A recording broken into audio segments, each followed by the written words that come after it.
안녕하세요. 전 두상달 장로고 제 아내 김영숙입니다. 안녕하세요.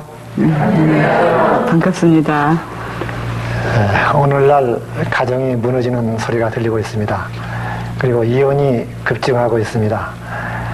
구라파는 지금 이혼율이 60%를 상회하고 있고, 그런가 하면은 소련을 비롯해서 남미에서는 한 70%까지 이혼율을 보이고 있습니다. 우리나라도 급격히 가정들이 무너지면서 몇 년 전까지만 하면은 7쌍, 8쌍에 한 쌍이었는데 금년 들어서 벌써 5쌍에 한 쌍 정도 이혼을 하고 있고, 또 젊은이들이 뭐 여러 가지 이유로 이혼들을 하지만은 신혼여행 갔다가 제주도에서 또 하와이에서 따로 오는 경우도 많고, 또 제가 아는 어떤 젊은이는 결혼식장에서 맞절할 때 머리를 부딪혔는데 그것이 시비가 돼서 헤어진 젊은이도 있어요. 진짜예요. 아무튼 이혼이 이렇게 급증하는데 20, 30대만 이혼이 많은 것이 아니고 오늘날 늦가기 이혼들도 급증하고 있습니다. 작년에 일본의 일간신문 사회면 톱기사에 급증하는 늦가기 이혼 했는데 하루아침에 직장에서 은퇴하고 나오자마자 아내로부터 이혼장을 제기받은 쌍이 2,000쌍이 넘다는 기사가 나왔습니다. 한국도 마찬가지예요. 작년 동아일보 사회면 톱 기사가 한국도 마찬가지 비율로 늦가기 이혼이 점점 많아진다고 하고 있습니다. 왜 그렇게 헤어지는 가정이 많아질까요? 저도 이 나이에 집에서 쫓겨내지 않고 그렇게 데리고 다니면서 같이 강의할 수 있다는 것은 축복이죠. 저 이상 중년 이상 분들도 계시는데 아직까지 쫓겨나지 않은 것 감사하시기 바랍니다. 그래서 결혼을 영어로 뭐라 그럽니까? 웨딩이라 그러죠. 근데 이게 웨딩이라는 그 말의 어원이, 웨드라는 말의 어원이 내기를 걸다, 도박하다 그런 뜻이래요. 그럴듯하지요. 여러분들은 도박에서, 내기에서 이기셨습니까? 혹은 많이 따셨습니까? 어때요? 결혼 전에는 사람들이 그냥 마냥 좋기만 하니까 상대방의 결점이 보이지 않았습니다. 근데 결혼하고 보니까 상대방의 결점이 보기 시작하는 거예요. 그래서 결혼한 다음에 이 사람이 이런 사람인지 몰랐는데, 이렇게 변할 줄 몰랐는데, 흔히들 이렇게 얘기합니다. 그러나 단지 그 사람이 변한 것이 아니고 결혼 전에는 그것이 보이지 않았을 뿐인 것입니다. 정말 요즘에 이 모든 사회 문화적인 현상이라든가 또는 산업의 발달 이런 것들이 전통적인 가족 관계를 다 위협하고 있어요. 여러분 다 아시다시피 자녀들도 우리가 옛날에 부모님께 순종하던 우리의 그 자녀 시대 때보다도 훨씬 달라졌죠. 그 아이들의 의사를 존중해줘야 된다는 게 최고의 가치처럼 물론 그런 가치로 좀 자리 잡고 있어요. 핵가족이 최선의 그 가족 제도다. 요즘에 또 그렇게도 하고 있고요. 정말 너무나 자기중심적인 그런 가족관계 때문에 가정이 점점 위협받고 있지요. 제가 이 가정생활 세미나를 하면서 때로는 어느 지역에 가서 이렇게 그 통계를 내봅니다. 20년 동안 결혼한 생활한 분들 그 통계를 내보면은 내가 다시 태어나도 당신과 결혼하겠다. 내가 이 세상에 다시 태어나서 다시 결혼을 시작한다면은 현재의 배우자를 선택하겠는가라는 질문에 지역에 따라 차이가 있지만은 약 80%는 아니라고 합니다. 여기 여러분들 어떻게 하시겠습니까? 다시 결혼한다면은 지금 배우자와 다시 하시겠습니까? 아니면은 한 번쯤 바꿔보시겠습니까? 어떤 생각이 들어가세요? 그 통계에 심원되는 한 90% 이상이 아니라는 데서 나오는데 그 비율을 보면은 남자들은 비교적 비율이 적어요. 근데 여자 쪽에서 더 많은 사람들이 현재의 배우자와 같이 살지 않겠다고 합니다. 그런데 그 이유를 보면은 내가 그동안 당한 것만도 하고 그런데 내가 무슨 천생연분이라고 또다시 만나. 그렇게 그 얘기하는 사람들이 있고, 또 어떤 사람은 바꿔봤자 그놈이 그놈인데 뭘 바꾸냐. 또 그 심은 사람은 그 도둑인 걸 뭐 이렇게 그 얘기를 하는 수가 있고, 아무튼 여러 가지 그 반응이 나옵니다. 당신은 나한테 안 물어보세요? 어떻게 하시겠어요? 아이고, 나는 그냥 하려고 그래요. 왜냐하면, 30년 동안 울며 불며 겨우 여기까지 왔는데, 또 새 사람 만나가지고 그 세월 지나려고 생각하면 너무너무 까마득해요. 그래서 그냥 하기로 했어요. 저기 보니까 고개 끄덕끄덕 하시는 분 계신데, 아마 그러실 것 같으죠? 제 얘기도 맞을 것 같아요. 그쵸? 대답이 또 어떻게 나올지 알고 무척 또 떨었는데 다행입니다. 아무튼 결혼은 거짓말로 더불어 시작한다는 얘기였습니다. 그리고 또 결혼은 모르고 할 일이지 알고는 두 번 할 일은 아니다. 그런 얘기를 하는 사람도 있고, 또 어떤 사람은 결혼을 해도 후회할 것이고 결혼을 안 해도 후회할 것이다. 그러나 어쨌든 결혼을 해라. 만약에 뜻에 맞는 사람을 만나면 행복해질 것이고 그렇지 않으면은 철학자가 될 것이다 하는 그런 웃기는 그 이야기도 있습니다. 왜 결혼하셨어요, 여러분들은요? 지지고 볶으려고 하셨어요? 아니면요, 아주 행복하게 아들, 딸 낳고 오순도순 그렇게 사시려고 하셨어요? 결혼의 목적이 뭐라고 생각하셨어요? 결혼할 때, 결혼의 목적이 이거다, 이렇게 생각하면서 결혼하신 분 혹시 계세요? 우리 참 그런 거 아무 생각도 없이 그냥, 이 사람이구나 하고 느낌이 와서 그냥 결혼해가지고 여기까지 오다 보니까 지지고 볶고 아웅다웅, 어떨 때는 행복하고 어떨 때는 슬프고 어떨 때는 외롭고 어떨 때는 참 뿌듯하고, 이렇게 무늬를 놓으면서 여기까지 오게 됐어요. 왜 결혼하셨어요? 밥하기 싫어서요? 빨래하기 싫어서요? 자, 사실은 우리가 신혼부부들은요, 굉장히 결혼을 위해서 혼숙감 준비가 굉장히 많죠. 결혼식을 위해서 준비하는 게 얼마나 많아요. 특별히 여자들은 결혼식 하면서 준비가 굉장히 많았죠. 그런 사실은 결혼식의 결혼을 위한 예식을 위한 준비보다 실제로는 결혼의 삶을 위한 준비가 더 많아야 되는 것을 우리가 놓치고 여기까지 온 것이에요. 여러분, 이 배우자는요, 하나님이 주신 선물이에요. 한번 따라해보세요. 배우자는 하나님이 주신 지혜의 선물이다. 여러분, 지금까지 받으신 선물 중에서 제일 좋은 선물이 무엇이 있으세요? 자녀. 예, 그렇군요. 자녀도 굉장히 좋은 선물이에요. 선물보다 선물을 준 분이 더 중요한 거예요. 그쵸? 제 남편이 이제 젊을 때 무역을 많이 했기 때문에 외국 여행을 많이 했어요. 그러면 이제 집에 돌아올 때는 아이들을 위해서 선물을 사오잖아요. 그럼 아이들이 아빠보다도 선물을 훨씬 더 좋아해요. 선물만 딱 받으면 아빠 온 거는 관심도 없고 그냥 가져가서 선물 끌려게 바빠요. 근데 저는 어땠을까요? 저는 사실 그 선물보다 제 남편이 돌아온 것이 훨씬 더 고맙고 감사하고 기뻤어요. 왜 그랬을까요? 저는 아이들보다 사실 성숙했잖아요. 그러니까 우리의 태도가, 삶에서, 결혼생활에서 우리의 태도가 좀 더 성숙하다면 내 선물보다 이 선물을 주신 분이 훨씬 더 중요하기 때문에. 그렇죠? 선물 주신 분은 누구세요? 하나님이시죠. 하나님이 귀중한 분이시기 때문에 이 선물이 더욱더 가치가 있는 것이에요. 그래서 배우자는 하나님이 주신 최대의 선물이다. 여러분 마음속에 새길 수 있기를 바랍니다. 내 배우자 이상 더 잘생긴 여자나 남편이 없어요. 내 배우자가 최고로 잘생겼어요. 그러니까 TV에 혹시 탤런트가 멋있게 생긴 사람 나오더라도 배우자 앞에서 저 사람 멋있다든지 잘생겼다는 말 하지 마세요. 그 말 듣고 좋을 일 없어요. 왜? 내 배우자가 최고로 멋있고 아름다운 미인이에요. 한번 쳐다보세요. 배우자를 한번. 배우자 쳐다보세요. 나를 쳐다보는 분들이 많은데. 제 남편 쳐다보지 마세요. 배우자 어때요? 고맙죠? 그간에 이렇게 사랑해주고 또 감싸주고 또 불쌍한 생각이 안 들어요? 그동안 얼마나 많은 수고와 인고의 세월을 지내면서 불쌍한 생각도 들죠. 손도 한번 잡아보세요. 한번 손도 잡아보세요. 자, 다시 한번 쳐다봐요. 저를 쳐다보지 마시고. 근데 눈동자로 서로 맞추는 것이 필요해요. 근데 한 분쯤은 여기는 다 안 그렇군요. 딴 데 가서 이렇게 시켜보면요, 어떤 분은 쳐다보면서 그렇게 불쌍한 생각, 고마운 생각을 갖지 못하고 이 인간이 하면서 쳐다보는 사람이 있어요.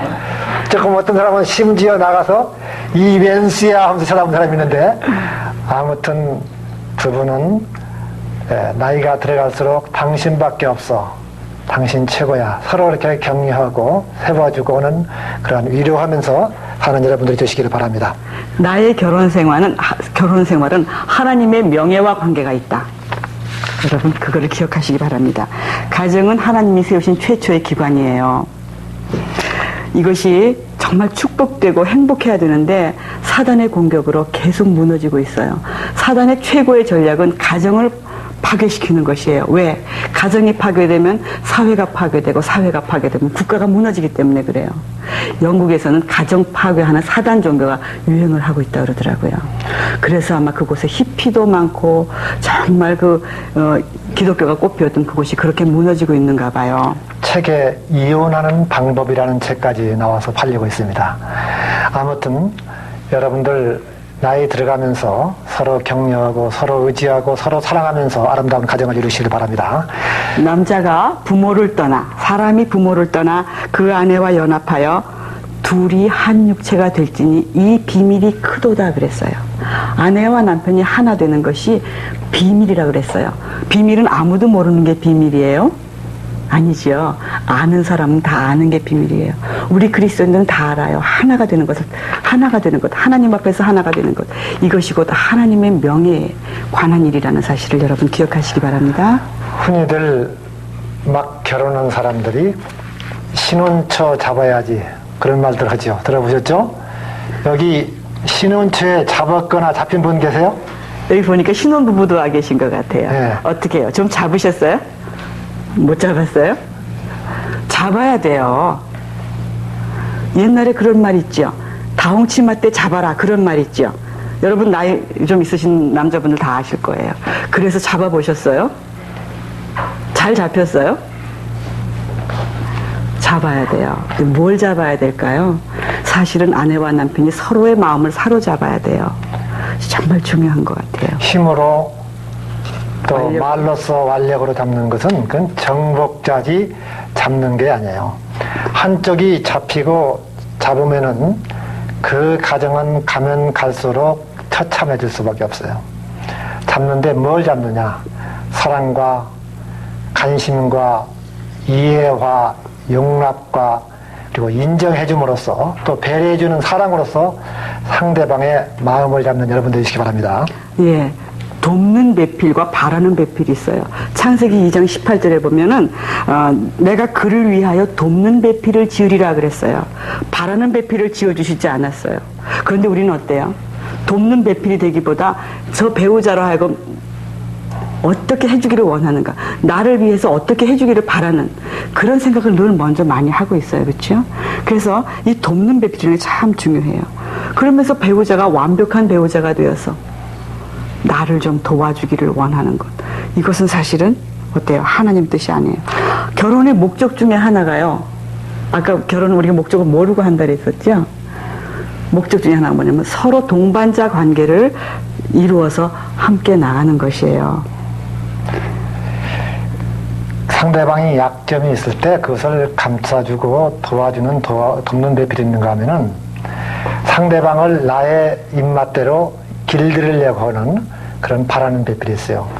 상대방을 내 취향에 맞대로 길들이려고 하면은 그건 전혀 불가능해요. 배우자의 약점은요, 나를 향하신 하나님의 계획이다. 배우자의 약점이 나를 향한 하나님의 계획이라고 그랬어요. 약점 없는 사람은 하나도 없어요. 만약에 약점이 없는 사람이 있다면 사람이 아니에요. 천사예요. 그 천사가 나랑 살아주겠어요? 여러분 한번 윙크를 한번 해보세요. 서로 윙크 한번 해보세요. 부부간에 하세요. 부부간에. 혼자 오신 분들은 옆에 사람들 여자끼리 만나셔야지 남자하고 하면 안 돼요. 다시 한번 해보세요. 윙크. 정확히 하시는데. 네. 다시 한번 해보세요. 또 한번. 네. 그렇죠? 네. 눈을 한쪽 감았죠? 그 뜻이 뭐예요? 내가 눈이 한쪽 장애인이라는 뜻입니까? 그런 뜻이 아니죠. 우리 사랑하자. 우리 사랑하면은 내가 당신의 약점은 눈 감아줄게. 그리고 당신 장점만 볼 거야. 그러니까 우리 사랑하자. 그런 뜻이에요. 그러니까 이 윙크라는 것은 벌써 상대방의 내가 장점만 바라보지 약점은 바라보지 않다는 건 약속이에요. 근데 잉크를 아무하고 넣으면 안 되죠? 문제가 생기죠. 자, 약점은 나를 향한 하나님의 계획이라고 그랬어요. 제가 손으로 한번 손깍지 비유를 한번 해보겠어요. 이 왼손의 이 손끝은 아내의 장점이에요. 그 다음에 여기 요 골은 약점이에요. 사람은 누구나 다 장점과 약점이 있어요. 이 오른손은 남편의 장점이에요. 남편의 약점이에요. 만약에 남편의 장점과 아내의 장점이 이렇게 서로 마주했다고 칩시다. 결속력이 강할까요? 당신 한번 띄워보실래요? 금방 떨어져요. 그런데 이 약점, 아내의 약점을 남편의 장점으로 감싸주고 남편의 약점을 아내의 장점으로 이렇게 감싸준다고 생각해 봅시다. 한번 해볼래요? 안 떨어져요. 굉장히 결속력이 강해요. 여러분, 장점만 있는 게 좋은 게 아니에요. 이렇게 감싸줄 수 있는 게 바로 부부거든요. 그래서 이 손깍지 비유는 여러분 늘 기억하세요. 정말 이렇게 우리가 서로 보완하고 감싸주고 수용해야 될 텐데 오히려 비판하고 정죄하고 마음에 서로 고통을 갖고 그렇게 살아서 행복할 리가 없지요. 그렇죠? 여기 像 신혼부부도 참석을 하시는데 흔히 어떤 사람들이 농담하기를 한쪽은 신이 나고 한쪽은 혼나기 때문에 신혼부부래요. 저기 결혼식장에 가보면은 신랑 댁 어머님들은 색깔을 무슨 한복을 입는 거니 청색 한복을 대충 입죠. 그리고 신부 댁 어머님들은 분홍 색깔을 입죠. 그 이유가 왜 그런지 아세요? 왜 그런지 아세요? 왜 그래요? 신랑 어머니는 기세가 등등하고 시퍼렇게 기세가 살아서 퍼런 옷을 입고요. 신부 댁 어머니는 분해서 분홍색을 입는 돈통에 찾아가지고 분홍을 입으면 돼요. 그럴듯한 말이죠. 근데 이제 그럴만한 것도 아닌 것 같아요, 지금은. 그래서 부부간에는 서로 차이가 나는 것은 개성이에요. 이 차이가 나는 것은 틀린 것이 아닌데 늘 틀린 걸로 알기 때문에 문제가 발생합니다. 그 차이를 여러분 감상해 보셨어요?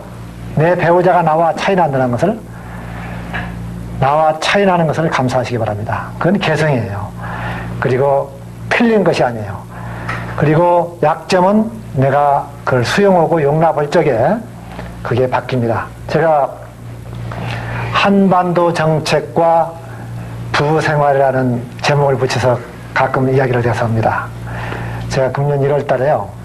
9일 동안 북한을 좀 갔다 온 일이 있어요. 제가 평안북도 쪽으로, 신호주 쪽에서 식량을 좀 가지고 가서 나눠줬는데, 그 사람들하고 이야기해 보니까 전혀 말이 통하지 않아요. 그런데 그 사람들 보고 너희들은 왜 우리 같이 똑같이 생각하지 않느냐? 왜 우리처럼 행동하지 않느냐? 그렇게 이야기해 봤는데 그게 안 먹히더라고요. 결국은 우리가 큰 자로서 그들에게 아량을 베푸는 수밖에 없다는 그런 결론을 내렸습니다. 부부간에도 마찬가지예요. 사랑은 실력이에요. 실력 있는 자가 품고 용납하는 거예요. 더 성숙한 사람이 덜 성숙한 사람을 포용해주고 용납해주는 거예요.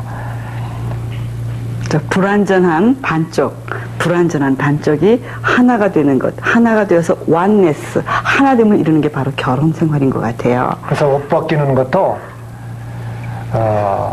모진 바람 강풍이 아니고 따뜻한 햇볕 정책을 할 때 내 배우자의 결점과 약점에 누더기 같은 옷을 벗을 수 있다 그런 얘기죠. 여러분 사과나 배 깎을 때 칼로 탁 치죠.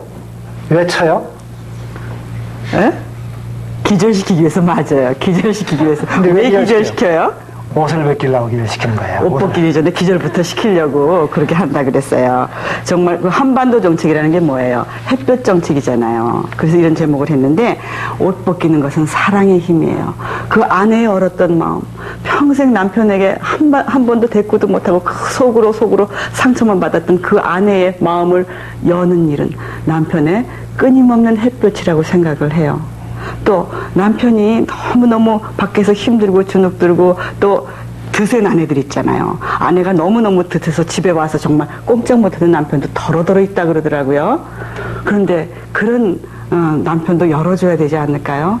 그래서 사랑과 수용, 이것이 아마 따뜻한 말 한마디가 마음 문을 열게 할 것입니다. 네. 여러분, 사랑의 뜻이 뭐예요? 사랑이 무엇이냐고 물으신다면 뭐예요?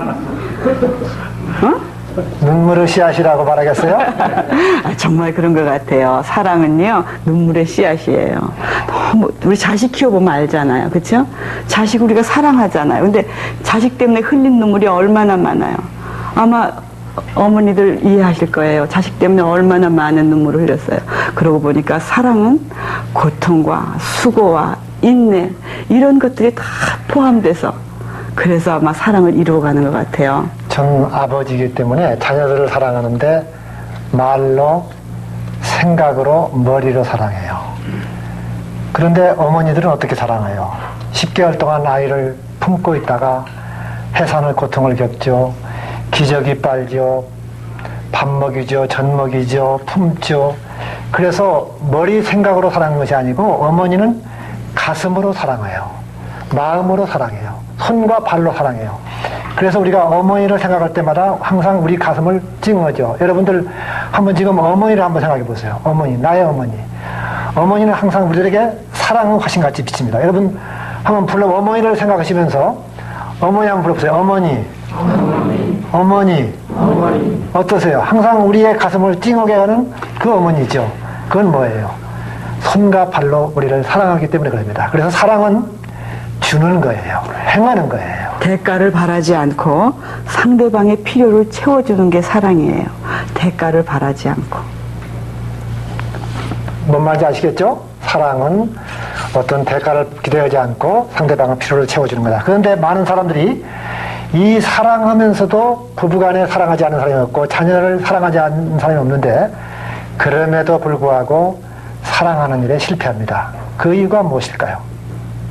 무엇일까요? 자기식의 사랑을 하기 때문에 그래요.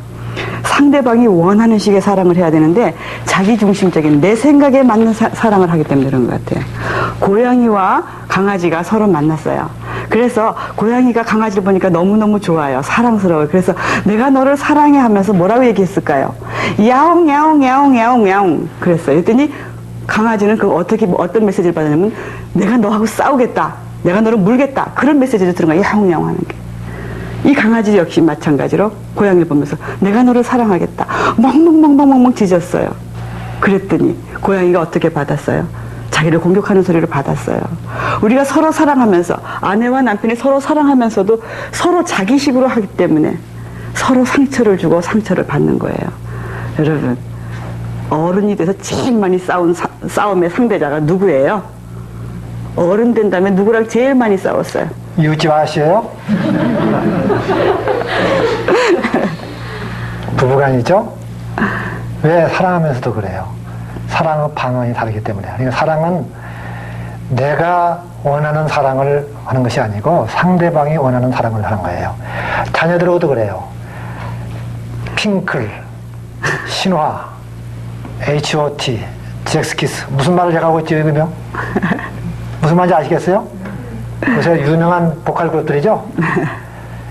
우리 자녀들은 너희들은 왜 그걸 보고서 왜 TV를 틀었다 하면 그걸 보느냐고 이렇게 떠들 것이 아니고 그 아이들의 문화를 이해하는 것이 필요해요. 그래서 자녀 사랑하는 것도 그들의 문화를 이해하고 그들이 원하는 방식으로 사랑하지 않기 때문에 엄마 아빠는 깡패겠다고 하는 거예요. 남편들도 아내가 원하는 방법으로 좀 사랑해줬으면 좋겠어요. 여러분, 아내 여러분, 남편한테 장미꽃 받으면 좋겠어요? 좋지요. 행복하겠어요? 남자는 별 의미가 없는데 그 꽃 주는 것이에요. 저도 참 장미꽃을 받고 싶었어요. 그래서 이제 내 생일날 장미꽃을 사달라고 제가 했어요. 노래를 불렀어요, 정말. 장미꽃 선물 받고 싶다고 계속 노래 불렀어요. 옛날에는 어땠어요? 내 생일 알아주나 몰라주나 그거 생각했는데 요즘 안 그러잖아요.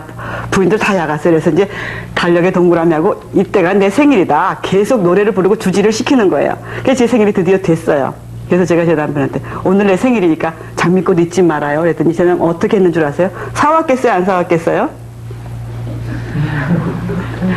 말도 마세요. 아침에 2만 원 탁 주면서 장미꽃 사라.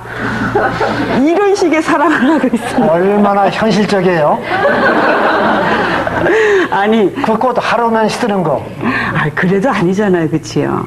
아내가 원하는 사랑을 남편들이 좀 해주면 얼마나 좋을까요? 남편들이 원하는 건 또 뭐가 있으실까요? 남편들은 존경과 신뢰가 필요해요. 아내로부터 존경과 신뢰를 받지 못하면 밖에 나가서 일할 힘이 생기잖아요. 그러니까 아내로부터 존경을 받고 신뢰를 받으면 자존감이 생겨요. 그래서 남편들은 일과 아내로부터 자기 자존감이 세워지는 거거든요. 그래서 아내들 여러분, 남편들을 하루에 한 번 이상씩 칭찬하시기 바랍니다. 그것은 그래서 보약과 같다는 그 이야기가 있어요. 제가 성경 공부를 하면서 이제 성경 공부 시간에 숙제를 내요. 숙제는 언제나 실천 숙제를 해서 일주일 내내 남편한테 절대 순종하고 오기. 그리고 매일 한 가지 이상 격려하고 칭찬하기. 그런 숙제를 내요. 일주일 동안. 그러면 아내들이 뭐라 그러냐면 세상에 어쩌면 이렇게 순종하지 않는 일만 일어나며 격려할 것이 하나도 없고 칭찬할 것이 하나도 없다. 그렇게 말하더라고요. 그러니까 우리가 얼마나 그동안 의식을 해보면 얼마나 칭찬과 격려에 인색했는가, 얼마나 순종에 참 게을렀는가 하는 것을 알 수 있겠더라고요. 표현하는 사랑은 더욱 감동적이고 아름답습니다. 여기 하루에 한 번 이상 사랑, 여보 사랑해 그 말을 듣는 분이 있으면 한번 손 들어보세요. 네, 오늘 돌아가셔서부터 하루에 한 번 이상씩 여보 사랑해 2번 이상 숙제입니다, 여러분들. 꼭 하시기 바랍니다. 이제 연세가 좀 있으신 분들 그 얘기를 하면요, 사랑해 그렇게 말하라 그러면 야, 그걸 꼭 말로 해야 되니?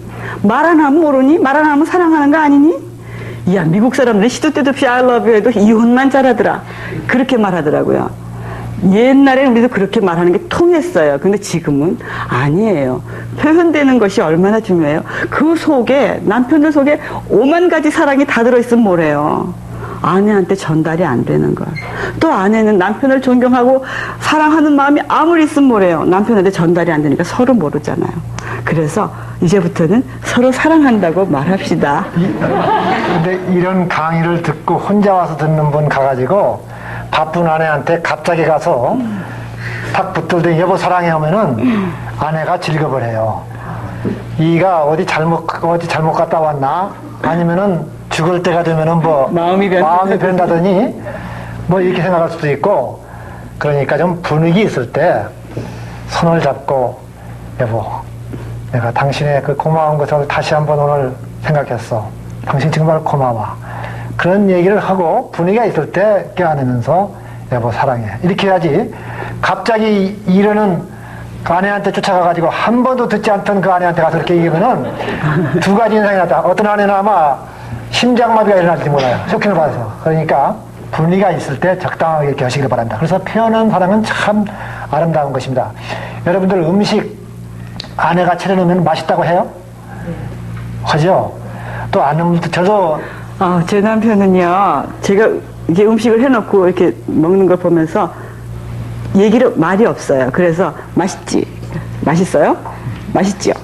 맛있지요? 이렇게 말해요. 그러면 뭐라 그러냐면, 뭐라 그래요? 잘 먹는 것 보면 몰라요? 그렇게 말해요. 그렇게 말하지 않고 좀 무드 있게 말해주면 안 돼요? 아니, 맛이 없다고만 없을 때 얘기를 해야죠. 아무 때나 얘기할 필요가 없잖아요. 그냥 바쁜 시간이. 아무튼 표현하는 것이 중요합니다. 표현하는 사랑은 아름답고 더욱 감동적이고, 그래서 우리가 사랑하는 감정도 또 자녀들을 향해서, 배우자를 향해서 여러분들이 늘 표현하셔서 아름다운 가정을 이룩하시기를 바랍니다. 그래서 혼자 사는 것보다도 둘이 하는 연출은 훨씬 아름답습니다. 우리는 기질적으로 또 성격으로 체질로 다 불완전한 존재입니다.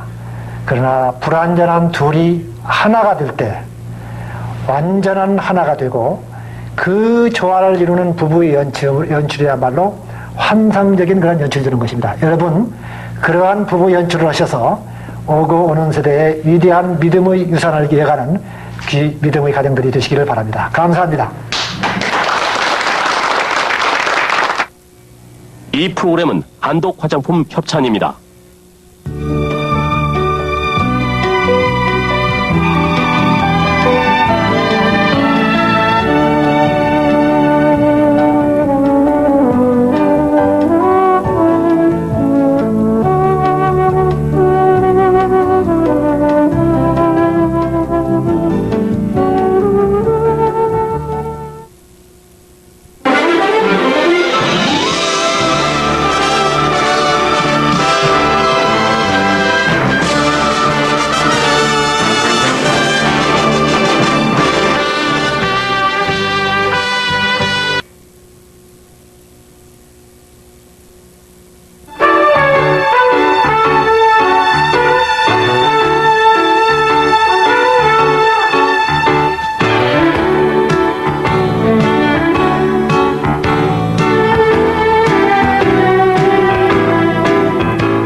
안녕하세요.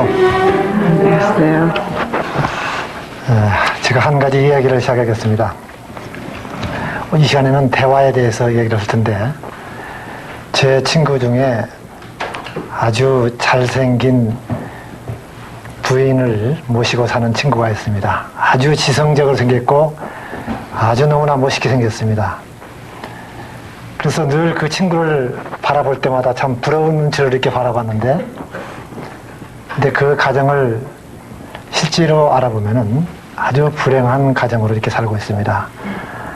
한 집에 살지만은 마치 남남처럼 이렇게 사는 고독한 그 삶을 살고 있습니다. 그런가 하면은 또 대조적으로 어떤 친구는 그 사모님을 제가 보니까 그 얼굴 모양이 그 이목구비의 위치가 자유분방형으로 되어가지고 그 배치 서열이 아주 자유방임 형태예요. 그래서 아마 정형외과에 가면은 견적이 꽤 많이 나올 뿐인데, 그럼에도 불구하고 그 부부는 말할 수 없는 인고 부부로 다정하게 살고 있습니다. 무엇이 이 두 가정이 대조를 이루고 있습니까? 행복하고 풍요로워야 할 가정이 대화가 부족해서, 또 표현상 기술이 부족해서 서로 상처를 주고 갈등을 하게 돼요.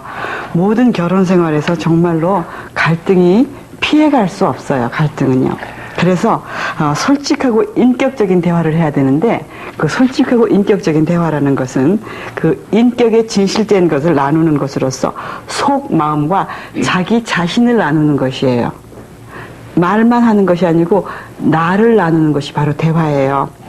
마음이 실린 그런 대화를 말하는 거죠. 그래서 이 시간에는 우리가 대화에 대해서 잠깐 그 얘기를 할 텐데, 여러분들 하루에 보통 몇 분간이나 부부간 대화를 하시는 것 같아요? 몇 분간이나 하세요? 하루에 5분, 30분, 1시간, 가정에 따라서 여러 가지가 있습니다. 근데 이 부부간 대화를 또 하라고 하면은 겨우 퇴근해가지고 남자들 집에 가서 하는 얘기가 할 말이 없어요. 대화를 평상시에 안 했기 때문에. 그래서 오늘 전기값 냈어? 아이들 등록금은? 그리고 세탁은 뭐 빨아놓은 거 빨아놨어? 겨우 이 정도 해요. 아이들한테 말하는 것도 마찬가지예요. 애들한테 밥 먹었냐? 학교 갔다 왔냐? 그것이 대화처럼 그렇게 생각되어지는 그런 가정들도 있어요. 이것은 대화가 아니고 업무 보고라고 그래요. 그러니까 부부간에 우리가 대화를 하라고 했지 업무 보고라고 하라고 한 거 아니에요. 그래서 마음을 실린 그런 이야기를 하는 것이 필요합니다. 그래서 대화에 그 5가지 등급이 있는데, 부부간에는 때로는 1등급 대화를 하는 것이 필요해요. 나의 감정과 마음과 중심을 나누는 그런 대화가 필요하다는 얘기죠. 마냥은 아니지만은, 그렇다고 또 여러분들 1등급 대화를 아무하고나 이렇게 하면 안 돼요. 1등급 대화는 부부간에만 하는 거예요. 아내가요. 아내들은 되게 이제 감정적인 경우가 많아요. 남편들은 이성적인 경우가 많죠. 그래서 아내들이 그 마음이 외롭고 허전하고 참 고통스럽고 이제 그런 우울하고 그렇다는 얘기를 남편한테 하죠. 굉장히 우울해요. 너무나 외로운 생각도 많이 들어요. 그러면 남편들은 뭐라 그러는 줄 아세요? 대바람에. 배가 부른 말까 보지?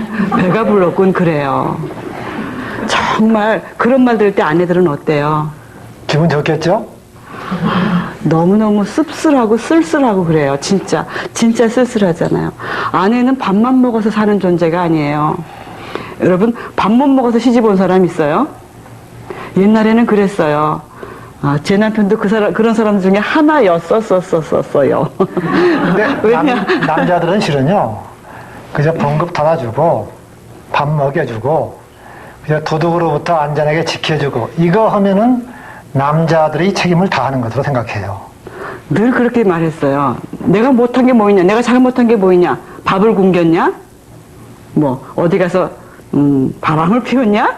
뭐 이런 얘기들을 많이 해요. 얼마나 완벽한 남편이에요. 그 정도면은. 근데 아내들은 그렇지 않잖아요. 얼마나 감정의 기복이 심하고 욕구가 다양하고 정말로 변화무쌍합니까? 물론 그것을 다 맞춰달라는 얘기는 아니에요. 어떤 사람들이 결혼 전에 과묵하고 말이 없는 것이 그 사나이가 믿음직스러워서 결혼했는데 결혼해 살고 보니까 장로님 이게 아니에요. 이거 정말 내가 사람하고 사는 것이 아니고 목수하고 사는 거예요. 내가 보리자라고 사는 것이지 이건 사람이 아닙니다. 하고 이렇게 고통을 호소합니다. 결혼 전에는 그게 좋았는데 결혼하고 보니까 그게 아니란 얘기죠. 또 제가 중국에 가서 이 세미나를 했는데요. 학교 저희 후배예요. 근데 바둑띠 아마추어 5 다니고 그러는데 같은 동문끼리 결혼했어요. 근데 그 아내가 왜 결혼했냐고 했더니 남편이 철학과를 나왔는데 대학 시절에 인생을 이야기하고 철학을 이야기하는 것이 그렇게 멋있더래요. 그래서 결혼했는데 이제 결혼해갖고 살면서 아내가 남편한테 가가지고 조금 이야기를 할 거 아니에요. 조금 그날에 있었던 경과보고를 좀 하고 이렇게 좀 탑살방을 찌면은 한참 듣다가 야야 그거 집어쳐라. 그거 인류와 역사에 도움이 되지 않는다. 내가 재미가 없어요 하고 눈물을 글썽이면서 호소하는 얘기를 들었습니다. 그러니까 우리가 이게 대화라는 것이 부부간의 감정을 나누고 마음을 나누고 그 마음을 실린 그런 이야기를 나누는 것이 얼마나 중요한지 모릅니다. 그런데 그 대화도 정말 솔직하게 해야 되지요. 남편과 아내 사이에 장벽이 있으면 안 되잖아요. 그 대화할 때 갈등이 그 대화를 막으면 안 되잖아요. 솔직하게 얘기를 해야 돼요. 그런데 또 지나치게 솔직하게 얘기하는 것은 또 그 관계에 파멸을 가지고 올 수도 있어요. 우리가 대화할 때 그 언어 전달로 되는 것은 언어 전달로 그 내용이 전달되는 것은 7%밖에 안 된다고 그랬어요. 그리고 이 목소리, 톤이 38%를 전달해요. 그리고 나머지 55%가 비언어적 전달이에요. 다시 말하면 행동으로 우리가 말하는 거예요. 정말 싫어 이렇게 말하는 것보다 아이 싫어 이렇게 말하는 거하고 굉장히 틀리잖아요. 그래서 우리가 정말 이 말보다도 행동이 훨씬 더 중요해요. 부부 사이에는. 결국 우리가 부부 생활을 하고 가정 생활을 하는 데 있어서 행복의 그 척도는 우리가 얼마만큼 밀도 있는 대화를 나누냐 이것이 중요합니다. 그런데 많은 가정들은 실은 부부가 대화가 없어요. 부부면 대화가 없어요. 미국 통계에 의하면 부부가 하루에 7분 정도 대화한대요. 평균. 근데 아마 한국도 뭐 거기서 별로 벗어날 것 같지 않아요. 여러분들은 어떠세요? 정말 부부는 별로 말이 없는 것 같아요. 저희 부부가요, 텅크족이에요. 여러분, 텅크족이 뭔지 아세요? Two, only, no kids. 애 없이 둘만 남았단 말이에요. 이제 다 크고, 다 떠나가고, 이제 둘이 있어요. 그러니까 저희는 집에 가서 저녁밥 하기 좀 그렇잖아요. 둘이 바깥에 외출했다가. 그러니까 둘이서 저녁 먹고 들어가는 때가 참 많아요. 이제 둘이 식당에 가서 이제 밥을 먹는데 저쪽에 어떤 그 남녀가 밥을 먹고 있어요. 그래서 제가 이렇게 보면서 제 남편한테 퀴즈를 냈어요. 저 사람 부부일까 아닐까? 부부일까 아닐까? 제가 퀴즈를 냈어요. 뭐라고 대답했을 것 같아요? 제 남편이. 맞춰보세요. 부부라 그랬겠어요? 아니라 그랬겠어요? 모르겠어요? 응? 아니라 그랬을 것 같아요? 저는 저건 부부다 그랬어요. 왜 그랬을 것 같아요? 그러니까 정말 맞아요. 그 두 부부가 앉아서 밥을 기다리는 것부터도 서로 뭐 기다릴 때도 얘기 안 해요. 왔다 갔다 하는 종업원 보고 또 텔레비가 거기 켜 있으니까 멍하니 그 보고 있어요. 그러다 밥이 나오니까 뚝딱뚝딱 둘이서 그냥 밥을 먹어요. 정말 부부는 말이 없어요. 저희가 또 딴 식당을 갔는데요. 저희는 4,000원짜리 설렁탕을 먹는데 옆에 있는 남녀는 아주 비싼 것을 먹더라고요. 그건 부부예요? 아니에요? 왜 아닌 것 같아요? 아니, 남편들 말이에요. 아내한테 좀 비싼 거 사주면 안 돼요? 네? 남편들 아내한테 정말 비싼 거 사주면 안 돼요? 대한민국의 남자들은 아주 똑똑합니다. 낚은 거기에다 미끼 줄 필요가 있어요? 여러분, 좀 남편하고 외식할 때 좀 맛있는 거, 비싼 것도 좀 잡수세요. 아내는 물고기가 아닙니다. 이렇게 대화에는 참, 대화를 이렇게 해야 되는데, 여러 가지 많은 장벽들이 있어요. 어떤 게 있을까요? 서로 이야기는 하지만 건성으로 듣는 거예요. 뭐, 신문을 본다든가, 텔레비를 보면서, 알았어. 대충 듣는 거. 이것이 대화의 큰 장벽이에요. 그러니까 어떻게 해요? 내 얘기가 들려진다고 생각해요?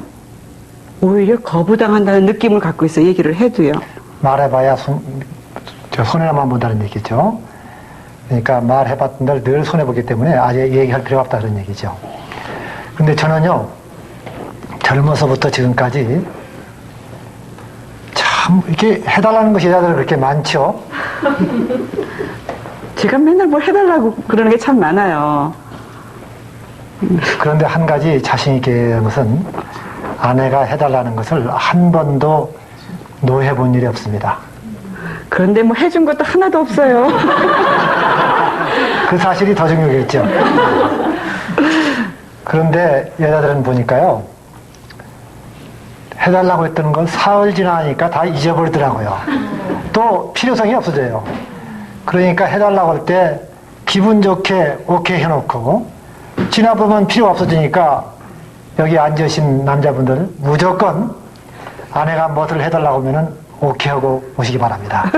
진짜로 그랬어요. 한 번도 노해본 적이 없어요. 뭐든지 다 그래 하자 맨날 그랬었거든요. 근데 그 들을 때 기분 좋잖아요. 막 남편들이 계산해가지고 그건 안 된다 그럴 필요가 뭐 있어요. 그리고 아내도 벌써 남편 사정 다 알잖아요. 그치요? 뻔하게 아는데 끝까지 뭐 해달라고 막 우기고 그러겠어요. 눈치 보면서 할 텐데. 그러니까 남편들이 조금 유연성 가지고 재치 있게 그래 하자 당신 시간 있을 때 하자 좀 그렇게 말해주는 게 좋을 것 같아요. 또 부정적인 그 자상이라든지 관심 부분만 이렇게 골라서 듣는 경우가 있어요. 그리고 남자들은 흔히 뭘 한참 듣다가 결론이 뭐야? 결론부터 말해. 이렇게 그 얘기가 나오죠. 흔히들. 정말 그래요. 저희 남편도 그랬어요.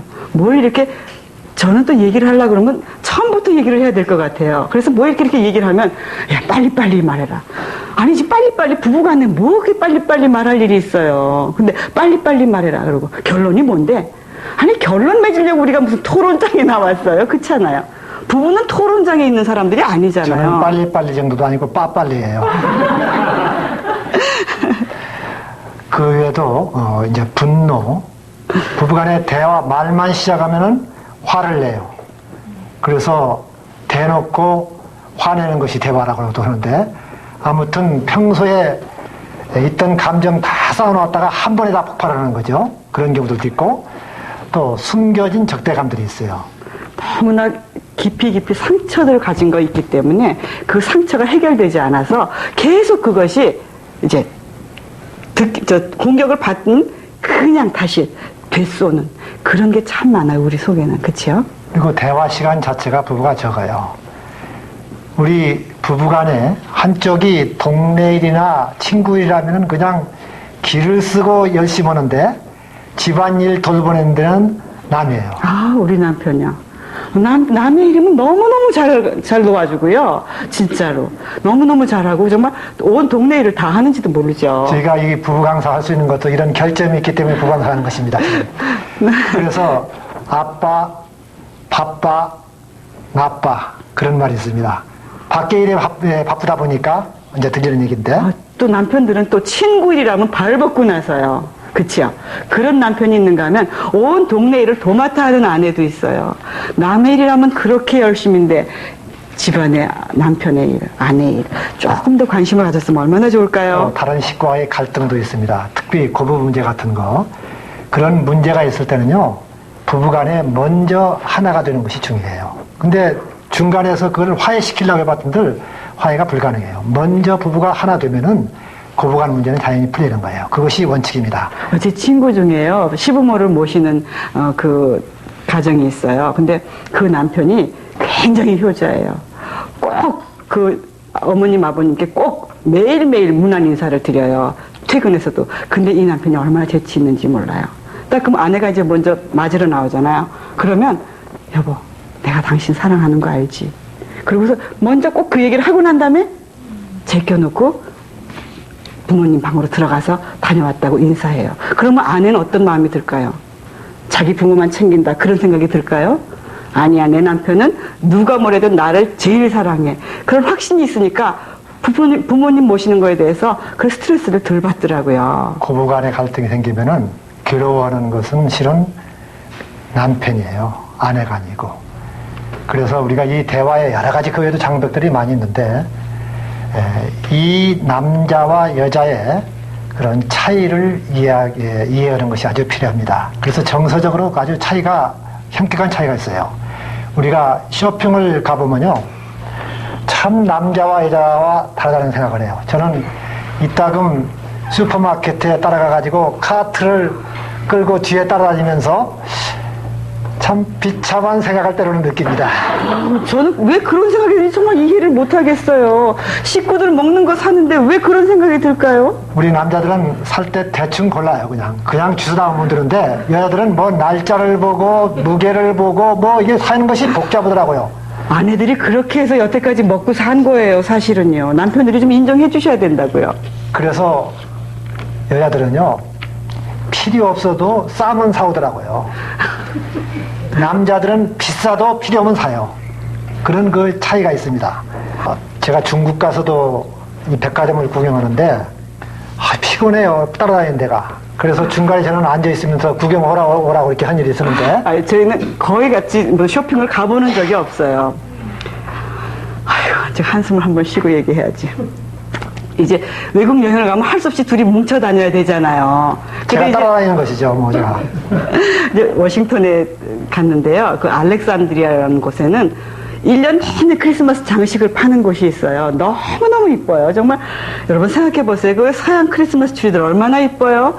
너무너무 아기자기하고 볼 게 많아서 제 딸하고 아니요. 볼 게 아무것도 없었어요, 실제로. 가만히 있어요. 그래가지고요. 제 딸하고 저하고 막 너무너무 재밌어가지고 그냥 막 이렇게 막 사진 않더라도 그 아이 쇼핑만 해도 얼마나 재밌어요. 진짜 재밌어요. 그래서 이제 거길 이렇게 보는데 제 남편은 이제 보고 오라 그래요. 그래서 입구에 의자가 있더라고요. 거기 탁 앉아서 기다리고 있어요. 그래서 이제 저희들 하고 오는 걸 탁 거기 앉아가지고 뭐 무료한 듯, 응? 그러고 앉아 있었어요. 실제로 볼 것이 없어요.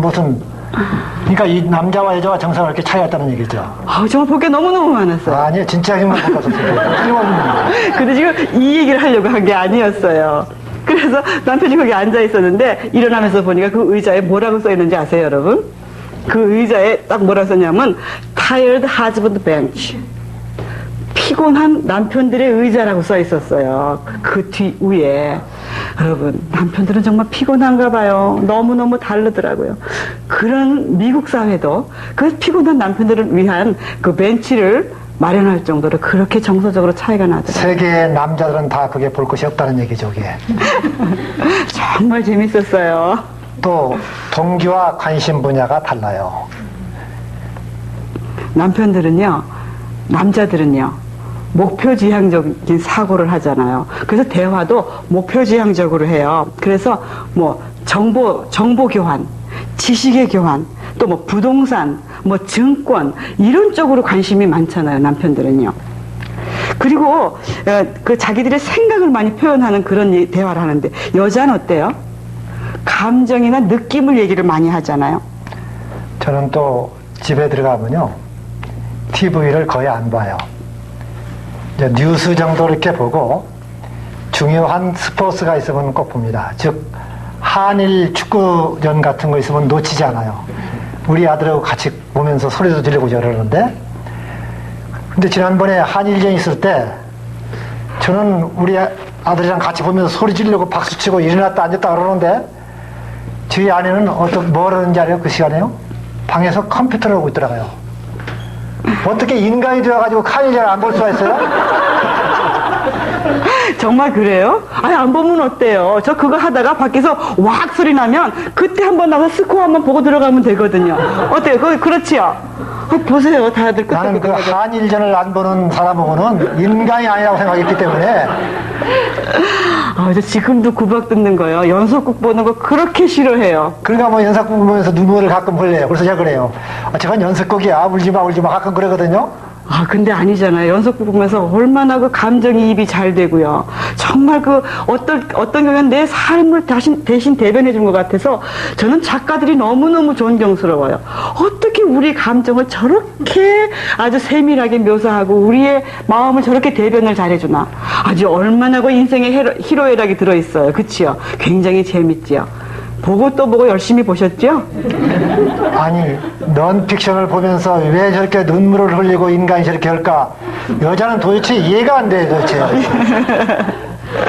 그래요. 남자하고 여자하고는 표현 방법도 아주 틀려요. 어법 자체도 틀려요. 남편은, 이게 남자들은요, 결론을 맺기 위해서 이야기를 한대요. 그래서, 축소 결론형으로. 어릴 때 우리 아이들이 뭐라고 아빠한테 얘기하면 아이들은 설명이 장황하잖아요. 그럼 아빠가, 뭐야, 빨리빨리 말해. 아까 저한테도 한 것처럼, 결론이 뭐야? 뭔데? 그것부터 물어봐요. 그런가 하면 여자는 경과 보고형이에요. 자초지정을 이야기하는 거예요.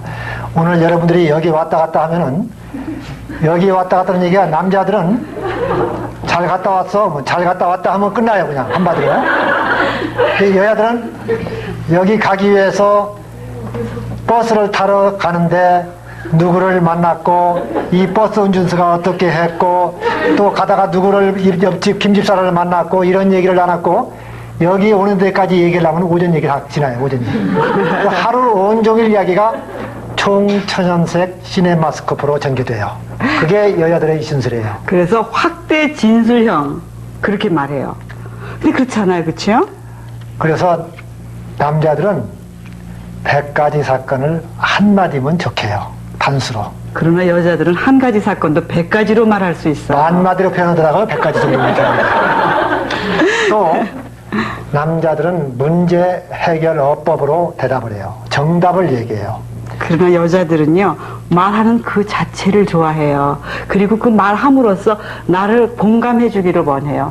나하고 똑같이 느껴주기를 원해요. 상당히 그래서 오리전인데요. 감정 공유어법 그렇게 말해요. 저희 아내가 그 자동차 운전 시험을 봤어요. 저는 한 번에 패스를 했는데 저는 6번 만에 됐어요. 6번. 성적이 우스운 건지 IQ가 몇인지 모르겠는데 하여튼 6번에 됐는데 한 4번쯤 떨어지고 와서 하는 얘기가 그 시험관에 대해서 불만을 막 털어놓고 그 사람에 대해서 컴플레인을 아주 심하게 했어요. 그때 제가 뭐라고 이야기했어요? 이 실습에서 떨어지는 거니까 운전면허 시험장에 연습장에 가서 더 연습을 해야죠. 그래서 가서 연습을 하라고 그랬어요. 더 학원에 가서 더 연습을 하라고 했더니 그냥 소리를 지르면서 울기 시작하는 거예요. 울면서 화를 내는데 제가 이 여자가 뭐가 좀 잘못됐나 하고 한참 당황했습니다. 근데 사실은요, 제가 너무너무 화가 나고 약이 오른 일이 있었거든요. 제가 그렇게 화가 나고 약이 올랐다 그랬으면은 제 남편이, 아유, 그래. 정말 얼마나 화가 났니? 아마 이렇게 한 번만 해줬더라면 저 더 이상 소리도 안 질렀고 화도 안 냈을 거예요. 근데 그렇게 하지 않고 네가 잘못한 거지. 연습을 더 하지 않고 갔으니까 그렇지. 아, 누가 그거 몰라요. 연습 못해 떨어진 건 내가 몰라서 그랬어요. 나 알았어요. 그런데 내가 그렇게 화가 났으니까 나를 좀 이해해주고 공감해달라는 얘기였어요. 그래서 부부간에는 때로는 둘만 대화하는 그 분위기를 만드는 것이 필요합니다. 때로는 아이들 다 학교 간 다음에 차를 마시면서 이런 이야기 저런 이야기 가까운 그 이야기들을 이렇게 나누고 또 특별히 남편들이 퇴근해가지고 집에 들어왔을 때 30분 이내에는 심각한 얘기들을 안 하는 게 좋아요. 왜냐면은 남자들은 집에 퇴근하고 보면은 마치 굴 속에 들어온 것 같아요. 우리가 굴 속에 들어가면 어두워갖고 잘 보이지 않죠? 한참 있어야 물건이 보이기 시작하죠. 그래서 그 땅굴에 온 것과 똑같아가지고 한 30분이 지나야 정신이 들고 이야기하고 싶은 생각이 든다는 얘기죠. 그래서 30분 내에는 심각한 이야기를 않는 것이 좋고 또 둘만의 때로는 화려한 외출들이 필요해요. 그러면 아주 밀도 깊은 이야기들을 나눌 수 있습니다. 또 우리가 서로서로 긍휼히 여기는 게 필요한 것 같아요. 하루 종일 일하고 피곤하게 들어와 지쳐가지고 자는 것 보면요. 눈자리가 팍 꺼져갖고 자는 거 보면 왜 이렇게 측은한 생각이 들어요. 그래서 측은지심으로 살고 있는 것 같아요. 여러분도 그러시지요? 또 자기 전에 손잡고 부부간에 기도하는 것이 큰 대화가 됩니다. 저는 신혼 초에는 아내에 따라서 기도하기 시작했는데 지금까지 자기 전에 꼭 부부가 손을 잡고 기도하는 것이 습관이 되었습니다. 먼저 우리가 부부하고 대화하기 전에 하나님과 먼저 대화하는 것이 훨씬 중요하다는 사실 여러분 기억해 주셨으면 좋겠어요. 길 필요가 없어요. 짧게 하면 돼요. 네. 그 다음에 그 기술을 좀 개발하는 것이 필요한데, 대화 기술을 여러분들이 좀 기부럽게 개발하는 것이 아주 필요합니다. 때로는 내가 표현을 잘 못하기 때문에 상처를 주는 경우들이 참 많이 있어요. 그 자동차 운전하다가 싸우는 경우들 많이 있죠. 또 아내 자동차 실습 가르치면서 싸우는 경우 많이 있고, 저희도 제가 운전을 좀 심하게 하기 때문에 때로는 아내가 간섭을 하면요, 그게 듣기 싫더라고요. 그렇죠. 근데 저는 제 남편한테 여보 당신 옆에 탄 사람은 귀부인이에요. 왜 그런다고요? 좀 얌전하게 하라는 그런 말이죠. 얘기가 있어요. 하도 남편이 운전을 심하게 하니까 그 아내가 하도 많이 여러 번 싸웠기 때문에 이제는 안 되겠다 해서 메모를 쫙 만들었는데 이렇게 붙였어요. 스티커에다가 60km로 달릴 때는 내가 매일 기쁘게를 찬송하세요. 그리고 80km로 달릴 때는 날마다 주께로 더 가까이를 찬송을 부르세요. 그리고 100km로 달릴 때는 요단강 건너가 만나리를 찬송을 부르세요. 그리고 120km로 달릴 때는 나 이제 갑니다를 찬송을 부르세요. 그런 얘기했습니다. 제가 그 초보 운전이라는 그 얘기를 가끔 보죠. 근데 어느 날 이렇게 차에 타고 가다 보니까 뒤에 어떤 그 초보 운전자가 써 붙였는데 뭐라고 쓰는 거니? 답답하시죠? 나는 미치겠어요. 그렇게 써놨더라고요. 얼마나 재치 있어요. 그렇죠? 그 차가 멈추더라도 뒤에서 클락션을 누르고 싶어요? 그래서 때로는 우리가 그 대화의 기술을 개발하는 것이 아주 필요합니다. 여러분들, 부부간에는 결국 우리가 어떻게 대화를 하느냐에 따라서 우리 가정의 행복이 얼마만큼 더 향상될 수 있느냐. 자녀와 부부와 마찬가지입니다. 결국 여러분들이 마음에 실린 대화를 자녀들은 물론 부부간에 나눠서 행복한 그런 아름다운 가정들이 될 수 있기를 바랍니다. 감사합니다. 이 프로그램은 한독 화장품 협찬입니다.